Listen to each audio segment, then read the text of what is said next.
The Grounded 2 Hairy and Scary beta update is officially out, and I've had my fair share of Axl the Tarantula. So ladies and gentlemen, here are 12 things I wish I knew before taking on this boss fight. Now if you're stuck on a certain part and just want to skip to the section you need, timestamps are in the description, but my name's Schmix and let's get right into it.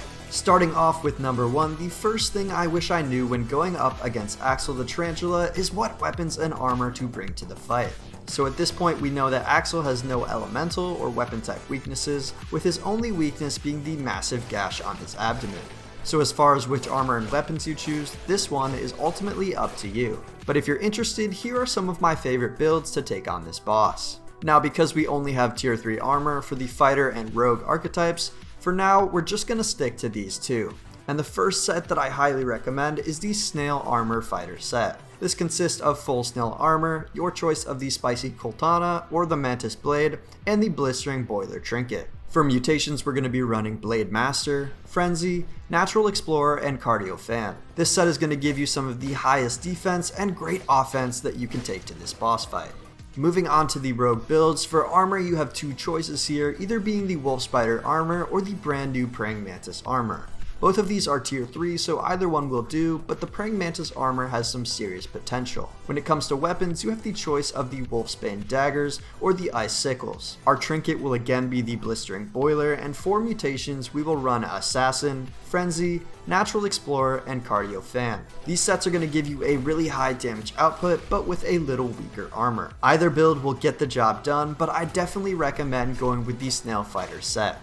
Now once you've chosen your build, the second thing I wish I knew before entering this boss fight is what utilities I should have brought. When it comes to healing, granola bars are going to be your best friend here. These can be collected by going throughout the various labs around the map, and don't worry if you haven't been collecting as many as you thought, they do respawn. I recommend having at least 10 granola bars for this boss fight. But if you're unable to get enough granola bars and you have to rely on smoothies, here are a few to consider. One smoothie that's going to be an absolute must is the Scorpidote smoothie. This is going to instantly get rid of any venom damage, which will be very important for the later stages of the boss fight. Additionally, I would consider taking Liquid Rage to boost your attack, or Lady in Red for some extra health. On top of that, make sure to take a few cooked meals such as mac and bees for extra critical hit chance, scorpion skewers for venom resistance, or Larvania for extra damage to Axl's weak point. Another side note is that if you plan to fight this boss multiple times, make sure to either bring the resources to repair your weapons and armor, or an extra set of weapons and armor altogether. Moving on to number 3, the third thing I wish I knew before fighting Axl the Tarantula is where to get the recipe to summon him. Now because Axl loves to eat cockroaches, his favorite snack and summoning item is the poached roach roast. Try to say that one 3 times fast. And the recipe to make this can be found in Axl's terrarium located just north of the ice cream cart. Once you get there, you'll find some tarantula chunks, a paper from Noah's Pet Shop, and a massive receipt. From what we can tell, this purchase was just for Axl's log in his terrarium and a few cockroaches to feed him. But all you have to do is nab the massive receipt and you'll unlock the recipe for the poached roach roast. Now I do want to mention I spent about 5 minutes trying to figure out where the heck I could craft this thing, and as it turns out you can actually craft Axl's boss summoning item by just cooking it in the oven. And in order to craft this, you're going to need 1 roach head, 4 roach chunks, 3 garden snail slime, and 1 Everchar coal chunk. And you'll be able to get these by killing cockroaches, snails, and making a visit to the fire pit. The fourth thing I wish I knew before fighting Axl the Tarantula is where his boss arena is located. If you look on the top left corner of the map, near the pine tree, you'll find the entrance to Axl's boss arena. Now as you get closer, you'll see a pile of bones and a massive hole in the bush signifying where the entrance is. I've found that the best way to get here is either by taking the root system on the right side of the tree or the elevated ground on the left. I will note that you do need your Orbweaver buggy in order to access this arena because there are web bridges all along the ground as you're entering. These next 3 are going to be about the boss fight itself, so the 5th thing I wish I knew before fighting Axl the Tarantula is how to complete the first phase of this boss fight. Ironically, phase 1 of this boss fight does not last very long, it's only about 20% of his actual health bar, but during this phase you're going to be met with mainly 2 attacks. and these are going to be the Talon smash attack and the several bite attack combinations. It's important to note that which attack he starts with is going to depend on where you are in the arena, and to effectively clear this wave, you're going to want him to start with his bite attack combinations. These attacks really aren't going to do that much damage and can be easily dodged, but the main reason we want him to start with this is because it makes it very easy to get underneath him. Once you're able to get underneath Axl, you're able to lock him in a state where he is unable to attack you. This allows you to get in some damage until you're finally able to stun him and take advantage of his weak point. Now, if he ends up starting with his Talon smash attack, what you're going to want to do is just stand still and let him come to you. Regardless, this phase is actually pretty easy. He's got really low damage output, and once you stun him, it will basically be over. To signify the end of this stage, he's going to burrow underground and come up on the other side of the arena. The sixth thing I wish I knew before fighting Axl is how to beat stage 2 of this boss fight. The way you'll know you're entering stage 2 is when he comes up from underground in a different part of the arena. As soon as he comes up, he's going to back away from you and launch a ton of hairs at you. This is actually a very easy attack to avoid. All you have to do is dodge within a few seconds and they will completely miss you. Overall, this phase is going to consist of the same 2 attacks from phase 1 plus this new hair attack. This is also one of the easiest phases to get underneath him and lock him in a state where he is unable to attack you by just moving backwards and opposite the way that he's rotating. I find this to be easiest when just backing him into a corner, but regardless, your goal here is going to be dealing as much damage as possible so that you can stun him and attack his weak points. The seventh thing I wish I knew before fighting Axl the Tarantula is going to be how to defeat the third and hardest phase of this boss fight. Now you'll notice that a new phase is beginning when you see that you can no longer deal damage to Axl and he burrows underground. And that is exactly how phase 3 begins. Once Axl has only about 20% health left, he will burrow under the ground and 4 caterpillars will fall from the bushes above on each of the webs scattered around the borders of the arena. Axl is immediately going to try to pop out of these webs and eat these caterpillars to regain some health. At this point, you can either stand in the middle and wait for him to eat each of the 4 caterpillars, or you can guess 1 or 2 that he might not go for and take them out. Regardless, make sure that you do not go to the one that he's attacking, because in most cases it will instantly kill you. At this point, one of 2 things will happen. If you've successfully killed some of the caterpillars, scorpions and cockroaches are going to fall from the bushes above, but Axl will also come back into the arena to fight. However, if you decide to leave the caterpillars and let Axl eat them, the scorpions and cockroaches will still fall from the bushes above, but Axl will wait until you kill all of them to come back into the arena. I personally go with the first option because it allows for some easy extra damage on Axl, and sometimes he'll actually focus on the other creatures. However, you do have to be careful because they can quickly gang up on you and take you out. Now once Axl comes back into the arena, he's going to do an attack where he puts his talons down in front of him and rolls towards you like a steamroller. He'll do this twice, but this can be easily avoided with a simple dash when he's getting close to you, and this actually may end up killing some of the other bugs in the arena. After this, he will resume with his attacks from previous phases with this new 4th attack added on. Now personally, once this phase hits, my only goal is to stun Axl to take him out for good, but his attacks are going to be a lot more deadly during this phase, so you do need to be careful and watch your healing. After a good 20 or 30 hits though, you should be able to stun him and deal the killing blow.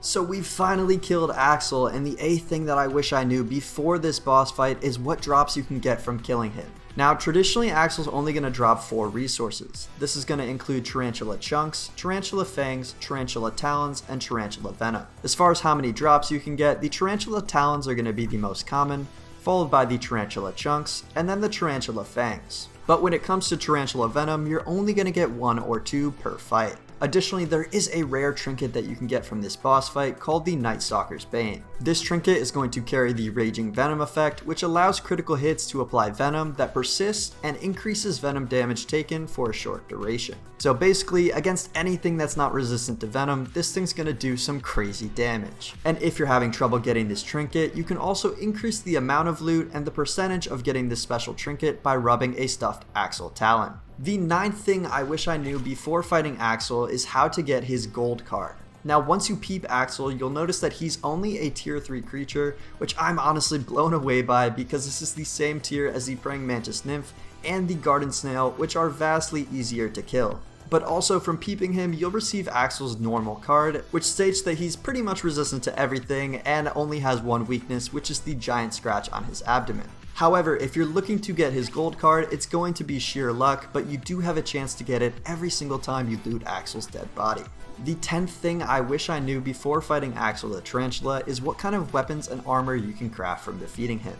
Now once we've killed him and we have the 4 resources that he drops, we will now be able to craft the Nightstalker Armor. This is a ranger type armor with an effect called Buggy Critical. This allows our buggy to have an increased chance for critical hits, and the set bonus of this armor is called Dreadful Duo. This makes critical hits dealt by us or our buggy inject a venom that erupts into a burst of extra damage. I personally believe this armor is meant to empower the ranger class, making it so your buggy takes all the hits while you sit back and deal some extreme damage.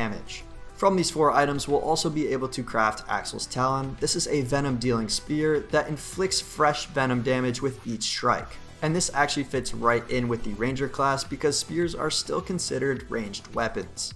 Now we'll also have the ability to make the Black Fang Bow. This is a massive great bow crafted from Axl's fangs, and this bow's effect is called Greater Draw. This allows our charged shots to deal extra damage, but our perfect shot window is reduced. Now with this, we also have 2 new types of arrows, the Great Arrow and the Great Venom Arrow. These are tier 2 arrows that are much stronger and can only be fired with the Great Bow.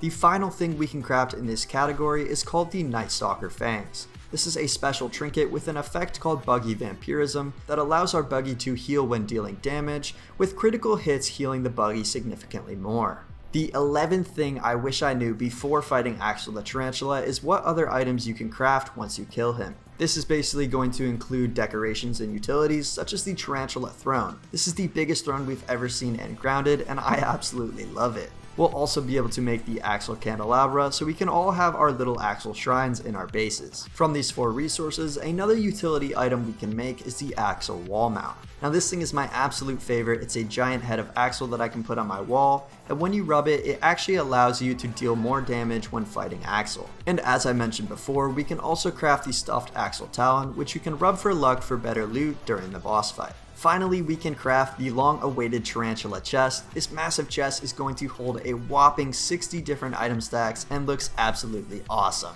Now the last thing I wish I knew before fighting Axl the Tarantula is how you can access the beta before the official release of the Hairy and Scary update on September 30th. If you play through Xbox on PC or on console, you'll need to download the Xbox Insider app.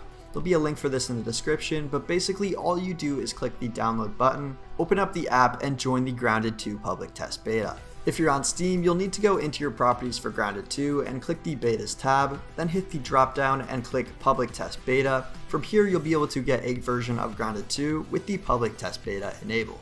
Now fair warning, before you do this on either Xbox or Steam, it will not revert back to the normal version of Grounded 2 until the official update is released. That's why I highly recommend saving your saves, either on a USB or a different file in case they become corrupted or damaged. The easiest way to do this is click export on the save in the save selection screen and follow the path to copy the file. One bonus thing I wish I knew before taking on Axl the Tarantula are some of the cool and funny bugs that you can encounter during this boss fight. The first one being when Axl burrows under the ground at the end of stage 1 and comes up on the other side of the arena. If you run straight at him to where he can't back up and shoot his hair attack at you, he will just continually back up all around the arena and will not attack you. I found this to be pretty useless because I had a sword, but you could definitely cheese this whole phase if you had a bow here. The second really cool bug that's actually super useful is that if you stun Axl and go to take advantage of his weak point, once he starts to get back up, if you drop down to his legs on the right side, you can actually get stuck there and get a ton of hits in before you finally fall off. And yes, now we can all say we've rode Axl the Tarantula. Another one that's going to be super useful during this boss fight, at least for the beta, is that when he's underground and coming back up through the webs, sometimes you can see a quick flash of where he's going to be, and this can help you prepare for that phase. The final bug that I've experienced is that if you're underneath him and he gets stunned, he will fall on top of you and you will not be able to move.